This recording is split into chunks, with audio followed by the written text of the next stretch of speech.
BTN kebut program 3 juta rumah gandeng 3 kementerian.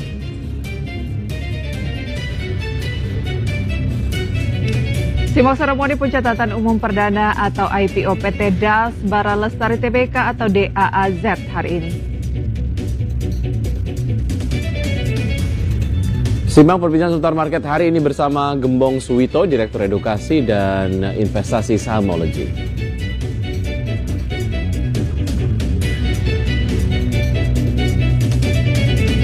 Halo, selamat pagi pemirsa. Selain informasi utama tadi, sejumlah berita terupdate lainnya akan kami hadirkan. Dan Anda juga bisa menyaksikan kami live streaming di idxchannel.com. Saya Wiki Adrian. Dan saya Prisa Sambodato. Inilah Market Buzz.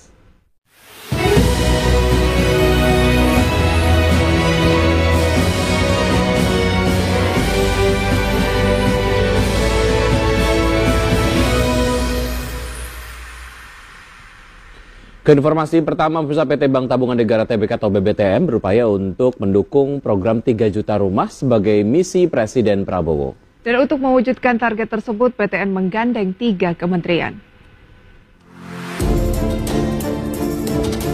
Untuk mencapai target 3 juta rumah seperti arahan Presiden, Bank Tabungan Negara atau BTN menggandeng 3 kementerian, yaitu Kementerian Perumahan dan Kawasan Permukiman, Kementerian Dalam Negeri, dan Kementerian Agraria dan Tata Ruang atau Badan Pertanahan Nasional. Dalam dialog bersama ratusan pengembang nasional, BTN dengan 3 kementerian tersebut merancang berbagai solusi untuk memacu realisasi program tersebut, diantaranya permasalahan pemenuhan rumah rakyat, mulai dari penyediaan lahan, perizinan, hingga usulan mengenai relaksasi pajak properti untuk meringankan harga produksi properti sehingga lebih terjangkau bagi masyarakat. Menteri Perumahan dan Kawasan Permukiman Marwara Sirait mengatakan pihaknya akan meminta kepada Menteri Keuangan Sri Mulyani untuk memperpanjang bebas pajak pertambahan nilai menjadi 5 tahunan. Selain itu, pihaknya telah bersepakat dengan Kementerian Dalam Negeri untuk membebaskan bea perolehan hak atas tanah dan bangunan dari pemerintah daerah untuk mengurangi harga jual rumah. Menteri Perumahan dan Kawasan Permukiman bersama BTN juga berencana memperbanyak stakeholder dalam membahas program 3 juta rumah tersebut, termasuk dengan Kementerian Lingkungan Hidup, Kementerian Investasi, PLN hingga OJK. Bagaimana para pengusaha-pengusaha yang mungkin menjadi mayoritas nasabah BTN, asosiasi dikumpulkan, bisa bertemu dengan langsung menteri-menteri yang bisa mengambil keputusan, Mendagri, kemudian juga dengan Pak Nusron. Nanti kita juga akan buat lagi yang berikutnya.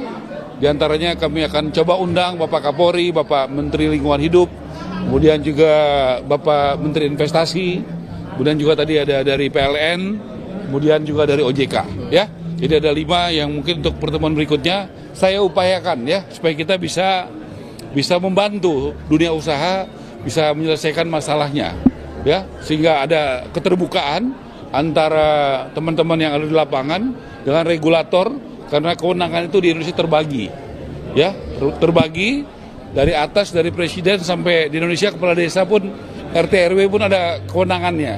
Kesamping kementerian juga ada kewenangannya dan badan lembaga. Jadi ini perlu sekali koordinasi seperti pesan Bapak Presiden Prabowo. Kita harus menjadi super team, bukan jadi Superman.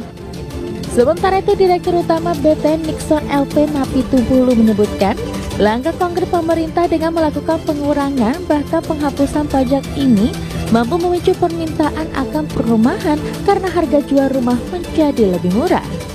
Mengangkatkan KPR sebanyak 5,5 juta unit, baik yang melalui pembiayaan rumah subsidi, non-subsidi, pembiayaan KPR konvensional maupun pembiayaan KPR syariah. Sehingga kalau kita lihat ada beberapa data menarik Bapak-Bapak Menteri. Pertama adalah kita melihat bahwa satu trennya akad KPR yang dilakukan oleh perempuan makin hari makin meningkat. Ini tren baru sebenarnya. Di kami dengan program 1 juta rumah hari ini 32,53% akad KPR itu yang melakukan adalah perempuan. Jadi kalau perempuan dulu beli rumah tergantung calon suami, sekarang mereka sudah membeli rumah sendiri. Ini adalah satu kemajuan. Kemudian juga kalau kita lihat datanya yang menarik Pak Menteri, kaum milenial itu sebesar 76,7% membeli rumah pertama. Ya, ini yang menarik sehingga dapat kita katakan bahwa memang program perumahan adalah program bagi Indonesia masa depan. Kemudian juga dapat kami sampaikan bahwa yang menarik juga adalah sektor informal, walaupun angkanya belum sebesar sektor formal, kurang lebih ada 9,74% atau 18 triliun disalurkan untuk sektor informal. Ya, memang ini yang terus-menerus coba kami upayakan lebih baik lagi, sehingga sektor ini bisa jauh lebih cepat pertumbuhannya dibanding sektor formal. Contoh yang telah kami berikan adalah seperti tukang cukur Garut atau Asgar, itu ada asosiasinya, kita kasih KPR subsidi. Kemudian tukang sablon, driver ojek online, pegawai minimarket. Nah ini juga saya kaget Pak waktu menyerahkannya. Ternyata Masjid Istiqlal, perbot masjidnya pada umumnya belum punya rumah. Jadi kita juga serahkan kemarin akad dengan perbot Masjid Istiqlal. Ya, program 3 juta rumah ini sedang dibahas dan kabarnya akan melibatkan banyak stakeholder. Ya, betul sekali ya. Dan kita ke informasi berikutnya, pemirsa, indeks harga saham gabungan atau IHSG ditutup bergairah di akhir perdagangan Jumat pekan lalu, namun belum mampu bertahan di level 7.300-an. Nah, penguatan ditopang oleh respon positif pasar setelah Bank Sentral Amerika Serikat atau The Fed kembali memangkas suku bunga acuan di 25 basis poin. Indeks harga saham gabungan atau IHSG naik 0,60% ke level 7.287,19 di pertemuan perdagangan Jumat pekan lalu. Secara intraday, IHSG sempat menguat di atas 1% dan menyentuh ke level intraday tertinggi di 7.350 di perdagangan sesi pertama. Pasca menyentuh level ini, penguatan IHSG lebih ke arah terbatas dan sempat menyentuh level terendah di 7.265. IHSG berhasil rebound usai melemah dalam terutama di perdagangan Rabu dan Kamis pekan lalu. Secara mingguan IHSG koreksi 2,91% dan secara year to date IHSG menguat tipis 0,20%. Sektor yang naik paling tinggi diantaranya sektor bahan baku 3,09%, sektor teknologi 2,19%, sektor transportasi 0,70%, sektor perindustrian 0,36%. Sementara sektor yang turun dalam diantaranya sektor barang konsumer non-primer melemah 2,34%, sektor properti dan real estate melemah 0,42%, dan sektor keuangan melemah 0,21%. Sementara dari sisi saham, emiten konglomerasi Prajogo Pangestu mendominasi penopang IHSG.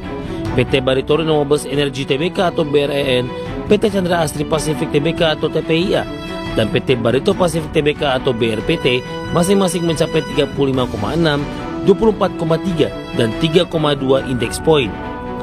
Selain itu ada emiten pertambangan grup Salim PT Aman Mineral International Tbk atau AMMN dan emiten teknologi PT Goto Gojek Tokopedia Tbk atau GOTO yang juga menjadi penopang IHSG masing-masing 10 dan 4,6 indeks poin. Tidak hanya IHSG, nilai tukar rupiah meski sempat terguncang oleh hasil pemilu Amerika, rupiah akhirnya sukses menutup pekan ini dengan penguatan mingguan setelah 2 pekan sebelumnya tergerus. Rupiah spot di penutupan perdagangan Jumat pekan lalu ditutup menguat 0,41% di level 15.670 per dolar Amerika dan mengantarkan rupiah mencetak kinerja penguatan mingguan sebesar 0,32%. Sepekan terakhir rupiah sempat menyentuh level terlemah di 15.860 per dolar Amerika tertekan efek Trump trade yang melambungkan pamor dolar Amerika di seluruh dunia pasca Donald Trump memenangkan Pilpres di Selasa lalu. ISG dan rupiah menguat setelah sentimen pasar mulai membaik pasca The Fed kembali memangkas suku bunga acuan dengan besaran 25 basis poin menjadi 4,50 hingga 4,75% di Kamis waktu Amerika. Pemangkasan sebesar 25 basis poin ini kali kedua yang dilakukan The Fed dalam 2 pertemuan secara beruntun. Sebelumnya The Fed memangkas suku bunga sebesar 50 basis poin di September lalu. Dengan demikian suku bunga The Fed sudah dipangkas 75 basis poin. The Fed dalam keterangannya menjelaskan pemangkasan suku bunga dilakukan karena meyakini inflasi Amerika sudah bergerak menuju target kisaran di angka 2%. Indikator ekonomi terbaru menunjukkan bahwa aktivitas ekonomi terus berkembang dengan kecepatan yang solid. Dari berbagai sumber untuk Adex Channel.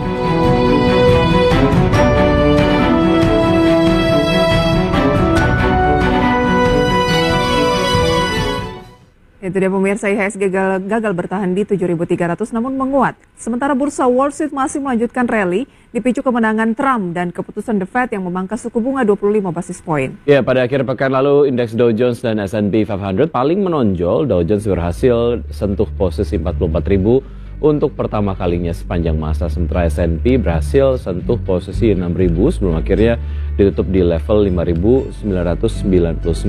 Dan berikut kita akan saksikan data selengkapnya. S&P 500 naik 0,38% di level 5.995, secara mingguan naik 4,66%, kenaikan mingguan tertinggi tahun ini. Dan Nasdaq Composite Index di hari Jumat naik 0,09% menjadi 19.286 dan Dow Jones Industrial Average naik 0,59% menjadi 43.988 setelah sebelumnya sempat menyentuh angka psikologis 44.000. Dari Eropa, pemirsa cenderung melemah pada akhir pekan dan catat penurunan mingguan ketiga berturut-turut. Indeks acuan regional Eropa Stoxx 600 ditutup turun 0,6%, DAX Jerman melemah 0,76%, dan CAC 40 di Prancis turun 1,17%. Ya, dari komoditas pemirsa, minyak WTI menguat 0,01% di level 70,39 dolar Amerika per barrel, nikel melemah 1,68% di level 16.327 dolar Amerika per metric ton, dan emas melemah 0,06% di level 2.690 dolar Amerika per troy ounce, dan CPO menguat 2,87% di level 5.150 ringgit Malaysia per ton. Kita ke valuta asing, nilai tukar rupiah terhadap dolar Amerika Serikat, di mana rupiah terhadap dolar bergerak di 15.665, terhadap euro di 16.780, terhadap pound sterling 20.228, dan yen Jepang 102,46. Ya pemirsa, selanjutnya kami akan hadir dengan pembahasan seputar pasar modal, tentunya apa strategi setelah indeks harga saham gabungan di pekan lalu sempat mengalami pelemahan 2,5%. Kami akan segera hadir usai jeda.